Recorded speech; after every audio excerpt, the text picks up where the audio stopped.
बहुत सारे बच्चे मुझसे पूछ रहे थे कि CAFM कैसे पढ़े, टैक्स कैसे पढ़े, लास्ट के टाइम पे उनका सिलेबस कंप्लीट हो चुका है बट रिवीजन कैसे करें, कुछ समझ नहीं आ रहा। तो ये वीडियो उसी बारे में होने वाली है। इस पूरी वीडियो में हम डिटेल बात करने वाले हैं कि कैसे करके हम सारे सब्जेक्ट्स को अपना रिवाइज कर सकते हैं।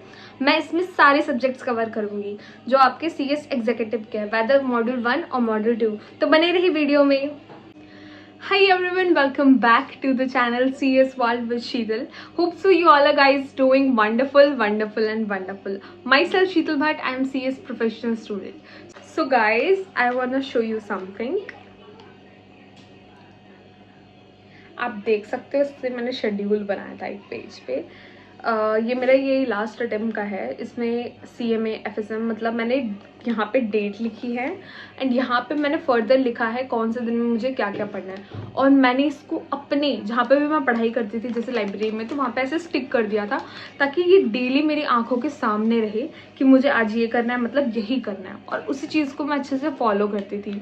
सो सबसे पहले चीज़, मुझे पता है आप लोग बोलोगे कि ये तो फालतू है, ये वो, ऐसा कुछ नहीं है। सबसे पहले एक पेन और पेपर लेके बैठो और अपना शेड्यूल बनाओ प्रॉपर कि आज से तुम्हारे पेपर में कितने दिन बचे हैं। और ये चीज़ तुम फॉरवर्ड मत करना, इसको रिवर्स करो।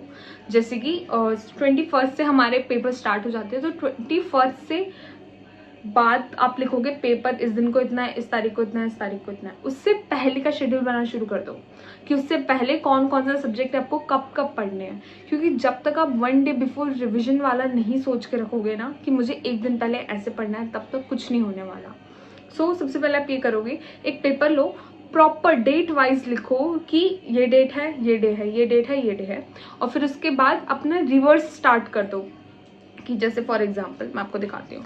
यहाँ पे मैंने लिखा था कि इस तारीख को मेरा पेपर है, इस तारीख को पेपर है, इस तारीख को पेपर है, इस तारीख को पेपर है। उससे पहले मैंने लिख दिया कि इस तारीख को मैं ये सब्जेक्ट पढ़ूंगी, इस तारीख को ये सब्जेक्ट पढ़ूंगी, इस तारीख को ये सब्जेक्ट पढ़ूंगी। और ये उससे पहले मैं 2-2 सब्जेक्ट साथ में लेके चल रही थी कि इन दोनों को एक दिन साथ में लेके चलूंगी, इन दोनों को साथ में लेके चलूंगी। तो आप ऐसे कर सकते हो।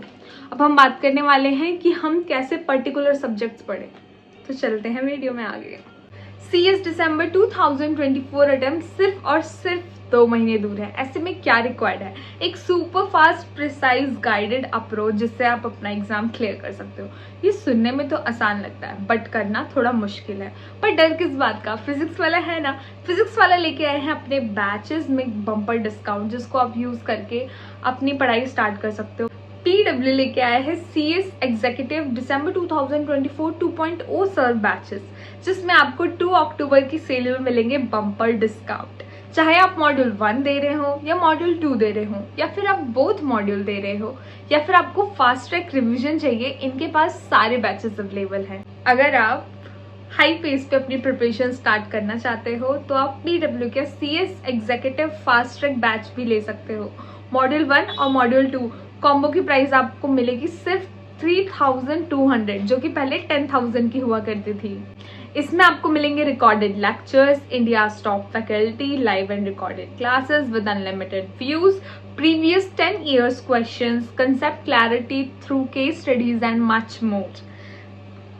एडिशनली अगर आप मेरा कूपन कोड यूज करते हो SH200 तो आपको मिलेगा एडिशनल 200 रुपीज ऑफ डिस्काउंट। तो देर किस बात का, जल्दी जाओ और अपने आप को एनरोल करो। मैं नीचे डिस्क्रिप्शन में आपको लिंक प्रोवाइड कर रही हूँ।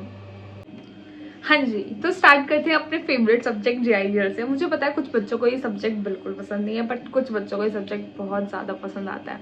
मुझे भी ये सब्जेक्ट बहुत पसंद था।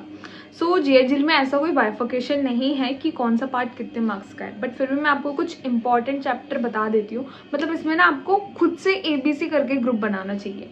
जैसे कि सबसे ज़्यादा मोस्ट इंपॉर्टेंट चैप्टर्स जो मैं आपको बताऊँ, CPC, CRPC, एविडेंस और स्टैम्प, इन 4 चैप्टर का, और एक चैप्टर और सेल ऑफ गुड्स, सोगा, मतलब इन 5 चैप्टर का एक पेयर बना लो। ठीक है, सो ये पार्ट A आ गया आपके लिए। इन चैप्टर्स को अच्छे से करके जाना। ये प्रायोरिटी वाले चैप्टर्स होने चाहिए। ज़्यादातर मार्क्स इसी से बनते हैं, मतलब ज़्यादातर पेपर। पर कभी कभी एग्जामिनर जब खेलता है ना तो जो लीस्ट इंपॉर्टेंट होता है उससे भी पूछ लेता है। तो मैं ये नहीं बोल रही हूँ कि आपको कोई चैप्टर छोड़ के जाना है, चैप्टर सारे ही करने हैं, बट रिवीजन के टाइम पे सबसे पहले इन चैप्टर्स को खत्म करना। उसके बाद sources of law, constitution, interpretation of statutes, law of torts और एडमिनिस्ट्रेटिव लॉ, ये सारे आपके पार्ट बी में आ गए और बचा कुचा सारा पार्ट सी में। तो सबसे पहले पार्ट ए को प्रायोरिटी दो, उसको पहले रिवाइज करके रखो, फिर पार्ट बी को और फिर पार्ट सी को। देखो होता क्या है, 1 डे बिफोर एग्जाम में हमारे पास टाइम लिमिटेड होता है और हमें पढ़ना बहुत कुछ होता है। तो आपको करना ये चाहिए, पहले पार्ट ए उठा के खत्म करो, फिर पार्ट बी उठा के खत्म करो, लास्ट में पार्ट सी उठा के खत्म करो। और इवन उस टाइम पे हमारे पास इतना ज़्यादा भी टाइम नहीं होता कि हम सब कुछ पढ़ के जाए। तो जो आपने अपने शॉर्ट नोट्स बनाए होंगे उससे आप बहुत जल्दी से रिविजन कर सकते हो, या फिर पहले किन्हीं क्वेश्चन में आपको दिक्कत होती थी वो भी क्वेश्चन देख के चले जाओगे तो काम बन जाएगा आपका। चलो हो गया। सेकंड हम आते हैं कंपनी लॉ में। देखो चाहे कोई पेपर अच्छा है बेकार है, कंपनी लॉ हमेशा वास्ट और लेंथी ही रहेगा, क्योंकि ये हमारा कोर है। एग्जामिनर हमेशा इसको इतना लेंथी बनाता है ताकि बच्चे को पता चले कि उसको कैसे करके पास होना है। देखो कंपनी लॉ में यही बोलूँगी कि कंपनी लॉ अपना अच्छे से करके जाना। कंपनी लॉ या तो आपको पास करवाएगा या तो आपको फेल भी करवा सकता है, क्योंकि देखा जाता है ज़्यादातर बच्चे कंपनी लॉ में फेल होते हैं और इसमें आपका 90% केस स्टडीज़ ही होती है। तो आप पहले पढ़ोगे, एनालाइज करोगे, फिर ढूंढोगे कौन सा प्रोविजन था, फिर अपना आंसर लिखोगे, फैक्ट्स, प्रोविजन, कंक्लूजन, ठीक है।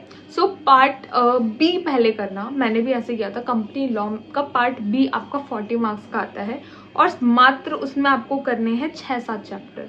अगर 6-7 चैप्टर आपको 40 नंबर दे रहे हैं तो इससे अच्छी बात क्या हो सकती है। इसमें भी मैं आपको बता देती हूँ, CSR में से एक क्वेश्चन आ जाता है कभी कभी, लाइक पास्ट ईयर में नहीं आया तो इस बार आ जाएगा, इस बार नहीं आया तो अगले साल आ जाएगा। तो इसमें तो सारे चैप्टर इंपॉर्टेंट है। फिर भी डायरेक्टर, जनरल मीटिंग और बोर्ड मीटिंग, और जो मीटिंग होती है ना हमारी कमेटी वाली, उसके मतलब 5 ही हैं, मतलब 5 ही कमिटीज़ हैं। वो आपका एक ही पेपर में कंप्लीट हो जाएगा। मैं आपको टेलीग्राम पे वो अपना PDF भी भेज दूंगी। इनफैक्ट मैंने डाल रखा है टेलीग्राम पे, आप जाके मेरा टेलीग्राम चैनल ज्वाइन कर सकते हो। उसमें सिर्फ एक चार्ट में पूरा चैप्टर करवा रखा है, ठीक है। सो सबसे पहले मैंने आपको ये बोला कि पार्ट बी पे फोकस करो। सबसे पहले पेपर देके आओगे तो नेक्स्ट डे के लिए आपको सबसे पहले पार्ट बी करना है, उसके बाद ही पार्ट ए में जाना, क्योंकि पार्ट ए में 12 चैप्टर है और वो आपको 60 नंबर दे रहे हैं, ठीक है। सो पार्ट बी के कुछ इंपॉर्टेंट चैप्टर्स बता देते हो आपको, जैसे कि accounts and auditors, dormant company और share and share capital most important है। तो पार्ट ए को रिवाइज करते टाइम इन 2-3 चैप्टर्स को बहुत ढंग से सबसे पहले रिवाइज करना, बाकी चैप्टर्स को उनके बाद में। क्योंकि देखो यार टाइम सबके पास लिमिटेड होता है, बट बहुत बच्चे पास होते हैं, बहुत बच्चे फेल होते हैं। तो यहाँ पे यही गैप आता है कि बच्चे सब कुछ कवर करने के चक्कर में होते हैं। सब कुछ कवर नहीं करना, बट जो कवर करना है अच्छे से कवर करना है। अगर आप इस बात को समझ गए तो आपको पास होने से कोई नहीं रोक सकता, ठीक है। पहले पार्ट बी करना, फिर पार्ट ए करना, क्योंकि 40 नंबर पहले आराम से हो जाएगा और फिर 60 नंबर का देख लेगा। उसके बाद आते हैं हमारा SBIL में। SBIL में भी 60 और 40 का बाइफिकेशन है। 6 चैप्टर्स 40 नंबर के हैं। इसमें से मैं आपको बता देती हूँ इम्पोर्टेंट चैप्टर्स कि रिसेंटली ही ऐड हुआ है, क्योंकि पहले हमारे दूसरे उसमें था, मतलब ओल्ड सिलेबस और न्यू सिलेबस में चीज़ें बस इधर उधर हो रखी है, थोड़ी थोड़ी ऐड ऑन हुई है। ओके, सेक्सुअल हैरेसमेंट में आपको केस स्टडीज़ देखने को ज़रूर मिल सकती है। सेक्सुअल हैरेसमेंट अच्छे से करके जाना। लेबर लॉ बहुत ज़्यादा इंपॉर्टेंट है, क्योंकि इसके अंदर बहुत सारे लॉज आ जाते हैं, जैसे ESI, PF, ये सारी चीज़ें आ जाती है इसमें, तो इसको भी बहुत अच्छे से करके जाना। लेबर लॉ और लेबर कोड, ये 2 चैप्टर्स हैं आपके 14 एंड 15, इनको अच्छे से करके जाना। वेजेस, फिर वो फैक्ट्री से रिलेटेड हो गया, फैक्ट्री वाला भी कर सकते हो। तो सबसे पहले पार्ट बी को अच्छे से करना, फिर पार्ट ए को। देन हम आते हैं CFM। बहुत सारे बच्चों को इससे डर लगता है, इवन मैं भी, क्योंकि यार प्रैक्टिकल में आ जाता है। हम सबको तो थ्योरी पसंद है, प्रैक्टिकल में आ जाता है तो थोड़ा दिमाग घूम जाता है। इसमें भी आपका 60-40 का रेशियो है, तो यार यही बोलूँगी कि 40 वाला पार्ट पहले उठाओ और अच्छे से करो उसको। इसमें आपका डिविडेंड डिसीजन हो गया, सिक्योरिटी एनालिसिस में से 5 मार्क्स का तो आता ही आता है, टाइम वैल्यू ऑफ मनी हो गया, और कैपिटल स्ट्रक्चर हो गया, कॉस्ट ऑफ कैपिटल हो गया। कुछ नहीं होता, एक फॉर्मूला होता है, फॉर्मूला अच्छे से याद करो, एक फॉर्मूला शीट बना लो। इनफैक्ट मैंने भी फॉर्मूला शीट बनाई थी, अभी पता नहीं कहाँ मिसप्लेस हो रखी है, वरना मैं आपको दिखा देती। तो एक फॉर्मूला शीट बना दो, वो बहुत ज़्यादा इंपॉर्टेंट होती है, क्योंकि एक बार अगर आपने शीट बनाई तो एग्जाम से एक दिन पहले सिर्फ आपको फॉर्मूलेज देखने पड़ते हैं और बाकी सारी चीज़ें तो हमारी हो ही जाती है। और ये मत सोचना कि थ्योरी नहीं आती, थ्योरी भी आती है, प्रैक्टिकल भी आता है, ये रेशो चेंज होता रहता है, बट आपको दोनों ही पढ़ के जाना है। देन पार्ट ए की बात करते हैं। पार्ट ए में आपका शेयर कैपिटल डिवेंचर में से आपको क्वेश्चन देखने को मिलेंगे, फाइनेंशियल स्टेटमेंट एनालिसिस। अब आते हैं एक और सबसे बड़ी दिक्कत, वो है tax laws. So tax laws में भी सबसे पहले बोलूंगी यार आईडीटी उठाओ, आईडीटी 40 मार्क्स का है, तो सबसे पहले इसमें भी उठाना पार्ट बी। काफ़ी इजी है आईडीटी डीटी के कंपैरिजन में, तो आईडीटी सबसे पहले उठाना और ट्राई करो 40 में से 30 या 35 नंबर तो आप खींच ही लो किसी भी हालत में, और बाकी सारे डीटी से उठा लेना। डीटी में आपके 5 हेड बहुत ज़्यादा इंपॉर्टेंट है, 5 हेड को प्रायोरिटी में रखना। इसके अलावा आपके जो क्लबिंग वाला, सेट ऑफ वाला, ये वाले चैप्टर्स भी काफ़ी इंपॉर्टेंट है। स्टार्टिंग के जो फर्स्ट और सेकंड चैप्टर है उसमें मुश्किल से एक क्वेश्चन पूछ जाते हैं, क्योंकि बहुत ज़्यादा बेसिक है। तो 5 हेड अच्छे से करके जाना। टीडीएस टीसीएस भी होगा, वो भी अच्छे से करके जाना, एंड आपका क्लबिंग और सेट ऑफ वाला। बात करते हैं ईसीआईपीएल की, तो ईसीआईपीएल में भी आपको 60 और 40 का बाइफिकेशन दे रखा है, और आपको मात्र 5 चैप्टर करना, आपको 40 मार्क्स मिलेंगे। सबसे पहले इसको प्रायोरिटी में रखना। आपके आईपीआर वाला चैप्टर हो गया, ट्रेडमार्क वाला चैप्टर हो गया, कॉपीराइट वाला चैप्टर हो गया। इनफैक्ट ना आप ईबीसीएल जो हमारे टाइम पे था ना, उसकी आप की स्टडीज उठा के भी रेफर कर सकते हो, वो भी रिपीट में पूछी जाती है। सो उसको अच्छे से गो थ्रू कर लेना।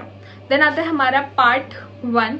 इसमें आपका आ गया ईसीबी, एससीजेड, बेनामी, कंज्यूमर प्रोटेक्शन बहुत ज़्यादा इंपॉर्टेंट है, ठीक है। ओडीआई, ये कुछ चैप्टर्स जो बहुत ज़्यादा कवरेज रखते हैं, इनको पहले अच्छे से कंप्लीट कर लेना, उसके बाद बाकी चैप्टर्स को प्रायोरिटी देना।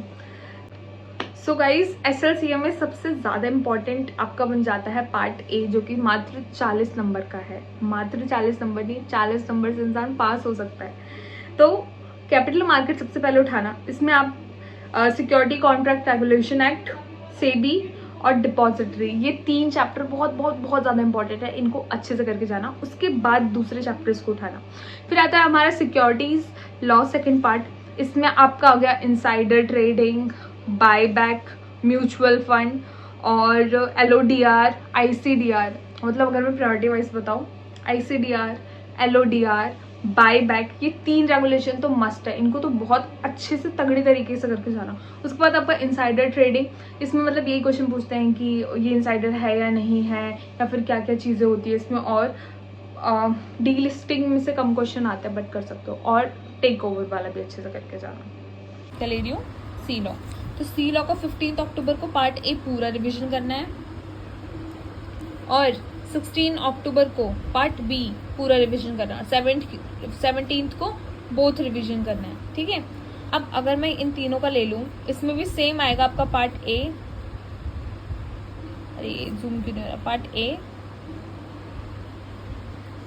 B and both. या फिर आपको सिंगल ग्रुप वाले, चाहे ग्रुप 1 दो, चाहे ग्रुप 2 दो, तो वो मैं उनको बोलूँगी आप 1 वीक लेकर भी चल सकते हो। 1 वीक लेकर चलोगे, पहले 1 वीक करना, फिर 1 वीक का हाफ कर देना, 3 या 4 दिन ले लेना, ठीक है। फिर 3 या 4 दिन लेने के बाद जब उसके बाद वाला रिवीजन करोगे तो 2 दिन ले लेना, और फिर आपका 1 डे बिफोर एग्जाम 1 दिन, ऐसे में आपका पूरा का पूरा कंप्लीट हो जाएगा। तो ऐसे करके अभी बैठो और इस पूरी शीट को बनाओ, क्योंकि अगर आप ये नहीं बनाओगे ना तो मुश्किल है। फिर प्लानिंग करना बहुत ज़्यादा इंपॉर्टेंट है। तब तक के लिए बाय बाय, टेक केयर, मिलते हैं नेक्स्ट वीडियो में।